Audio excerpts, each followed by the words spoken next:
Ladies and gentlemen, boys and girls, children, adults, the young and the young at heart, and any pets stuck in the room where their owners are listening to this, it's time, once again, for the greatest show on earth that we're involved with. Here he is, live via telephone from the Off-White House in Kitchener, Ontario, the man you've been holding for, David Victor Sim!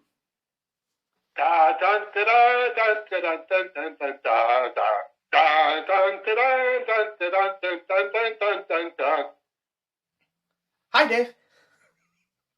You know, if we had an audience, they'd be going nuts right now. Anyway, hi, Dave. Here we go again. And how are you doing, Matt? Fine. Tired like normal because I'm, working like crazy. Right.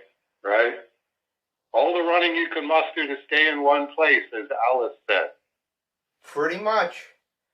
The boss called me today and said, we need to ship 1,400 parts. And I'm going, okay. And I looked in the computer and we had 827 parts. I'm like, so we're not going to ship 1,400 parts today. Good to know. A man's reach should always exceed his grasp for what is a working place for. Okay, it's as you note here, it's my turn to remember Jeffrey Allen Seiler. And, excuse me, longtime listeners will recall that Dave was remembering Jeff breaking quarantine with state approval. And the state in question is Minnesota, and the city in question was Minneapolis. To go to a karaoke bar and belt out throaty renditions of Debbie Gibson tunes. And then parenthetically you add, I assume Jeff never told me what his go-to karaoke songs were. Newer listeners should pause here and listen to the August Please Hold for Dave Sim, where Dave last talked about this, and all the other previous episodes until you're all caught up. No, don't do that. Don't worry, we'll wait. Anyway, this is your cue, Dave.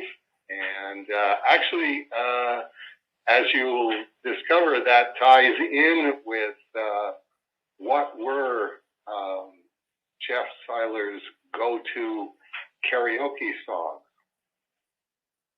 And I wrote notes on this one because this had a distinct possibility of sprawling all over the place. And I think this is going to turn out to be part 2 of my answer, and part 3 of my recollection of Jeffrey Allen Seiler. We'll round things off, hopefully, in December. But Jeff had acquired a new black cat that he named Yusuf, and left me a phone message saying that he had posed a riddle on a moment of Cerebus. And do you remember this? Of why did he name his cat Yusuf? It's ringing bells in the back of my head, but the box is empty. Well, there you go. That's really all I could hope for on that was we're going back a ways, and it was again that this is this odd meeting place of Jeff Seiler thinking in some way that only Jeff Seiler thought that this was somehow relevant to a moment of Cerebus, is the link to karaoke. Why would you we all have different parts of our lives. Why would you think that your karaoke experiences are of interest to a moment of Cerebus people? And so explaining that, he explained that it had been in honor of Yusuf Mustafa, whose songs he had been singing at karaoke. And I'll make a metaphysical aside here that Cat Stevens stopped being Cat Stevens when he chose to become Yusuf Mustafa and devote himself to Islam. So it's a subtle but massive inversion of the truth to confuse Cat Stevens with Yusuf Mustafa. And alarm bells were sounding in my head at this point. Like, Jeff, why are you doing this? Or whoever you are, what have you done with Jeff Seiler, and why are you doing this?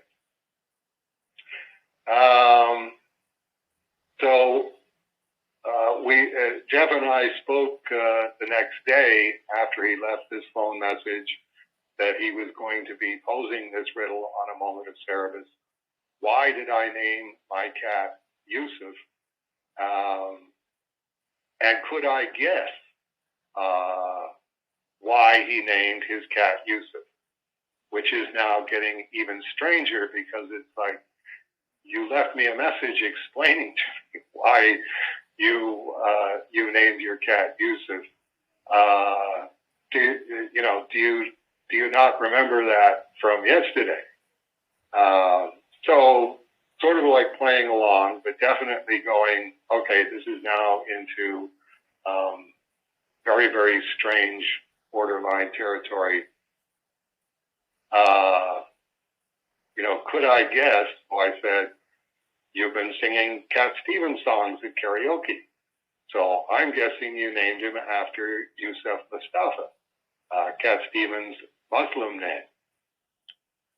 And it was like definite dead silence on the other end of the phone, where it was like I had guessed Rumpelstiltskin's name. And Rumpelstiltskin was gobsmacked that I guessed that easily that's why he named his cat Yusuf.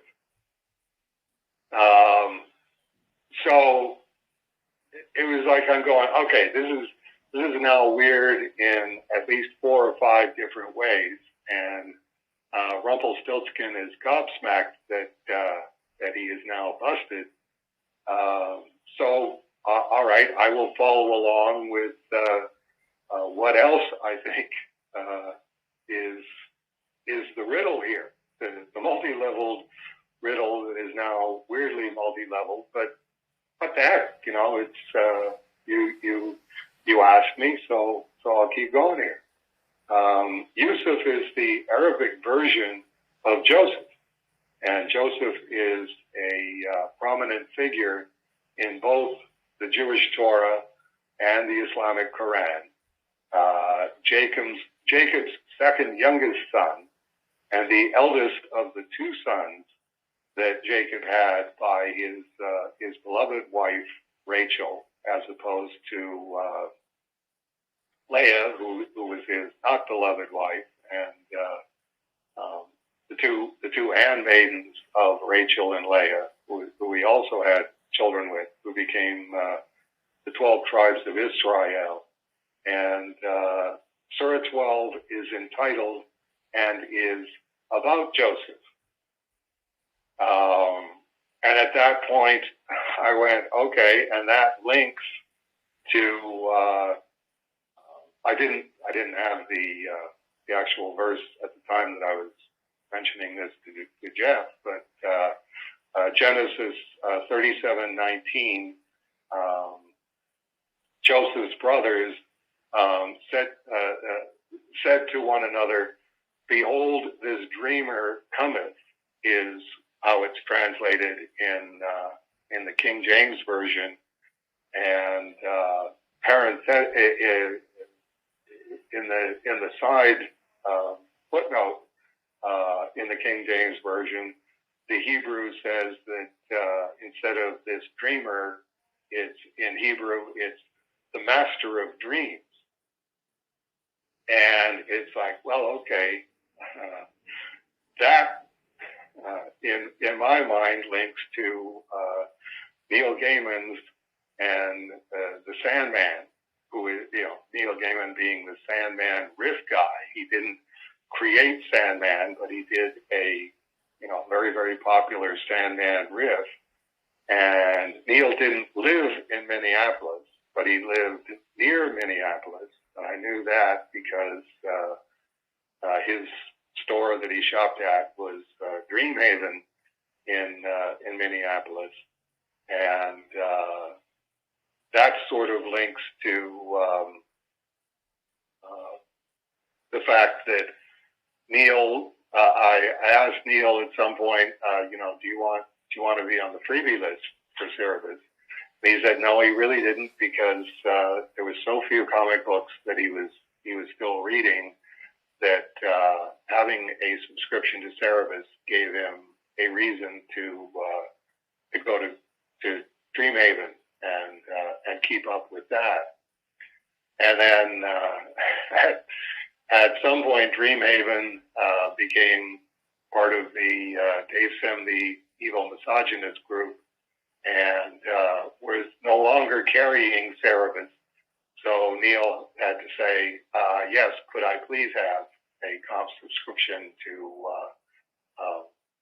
Cerebus, which I was happy to do. So Neil was on the comp list, which in turn links to the fact that Yusuf is a cat, and Sandman number 18, 18 being 666, was the dream of 1,000 cats, which was Neil's feminism parable, that if 1,000 of whatever, in this case cats, dream that cats can be restored to their dominance in the world, that's what happened, because according to Dream of 1,000 Cats, that's what happened with human beings. 1,000 human beings all dreamt of having dominance and suddenly became the large-sized species, and cats became small-sized species. So this cat is now preaching to all of these cats that if just 1,000 of the 1,000 cats could all dream in the same night, that things have gone back the other way, then the cats will once more return to their dominant status, and humans will turn back into pets. Which is one of those, this was Neil's feminism parable, and well, okay, Neil, whatever else you managed to accomplish out of this, Cerebus was considered a very, very, popular and very, very influential comic book, and now, is completely unmentionable, as is its creators. So it's one of those, as it says in Dream of 1,000 Cats, dreams shape the world, but I would say that it's more a case of no wise choices are made in a state of unconsciousness, which is, I think, what Neil inadvertently brought into the world, and hopefully that can change back at some point. But we don't really have 1,000 people who are all pulling in the same direction. We have a handful of people who think that no, Dave Sim isn't a misogynist, and Cerebus isn't a misogynistic work. The part about Joseph in in the Torah. I did pull out. It was one of those weird things because I started reading the Bible, which seemed like a coincidence and now seems more like synchronicity. The Genesis 37, and Joseph dreamed a dream, and he told it his brethren, and they hated him yet the more. And he said unto them, Hear, I pray you, this dream which I have dreamed. For behold, we were binding sheaves in the field, and lo, my sheaves arose and also stood upright. And behold, your sheaves stood round about. Where's the next page here? And made obeisance to my sheep. And his brethren said to him, Shalt thou indeed reign over us? Or shalt thou indeed have dominion over us? And they hated him yet the more for his dreams and for his words. And he dreamed yet another dream and told it his brethren and said, Behold, I have dreamed a dream more. And behold, the sun and the moon and the 11 stars made obeisance to me. And it's like, as I say, I started reading the Bible in 1996, and this was after Neil was reaching the height of his popularity and was the guest of honor. I think it was 1995 at the Chicago Comic-Con, and as the guest of honor, his Neilness came up with the brilliant idea, let's get all of these famous cartoonists and get them all to do comic strips about me. And it's like, you could hear everybody who got pitched on this rolling their eyes and going, let's all do comic strips about Neil?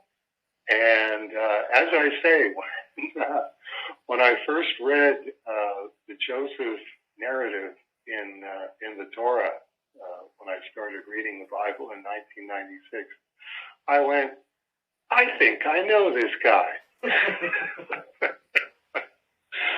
And how are we doing here? Okay, this is like 15 minutes already on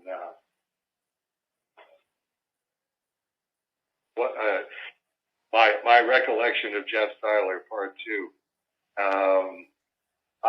And I think where Joseph came from, and I do consider Joseph an historical figure. He is one of the founders of the 12 tribes of Israel.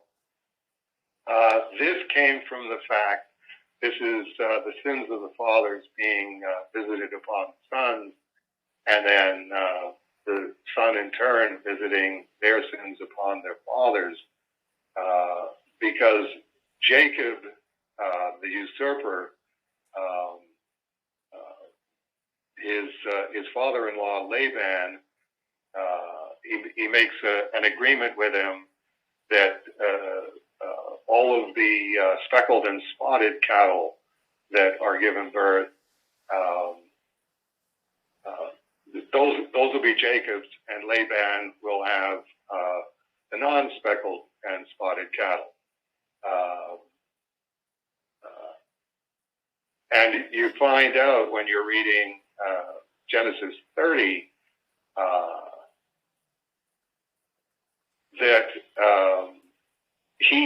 that is Jacob, removed that day the he-goats that were ring-straked and spotted, and all the she-goats that were speckled and spotted, everyone that had white in it, and all the brown amongst the sheep, and gave into the hand of his son. And he said 3 days' journey betwixt himself and Jacob fed the rest of Laban's flocks.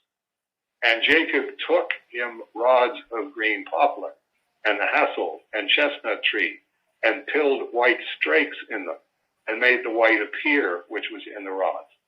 And he set the rods which he had pilled before the flocks in the gutters, in the watering troughs, when the flocks came to drink, that they should conceive when they came to drink. And the flocks conceived before the rods and brought forth cattle, ring-strake, speckled, and spotted.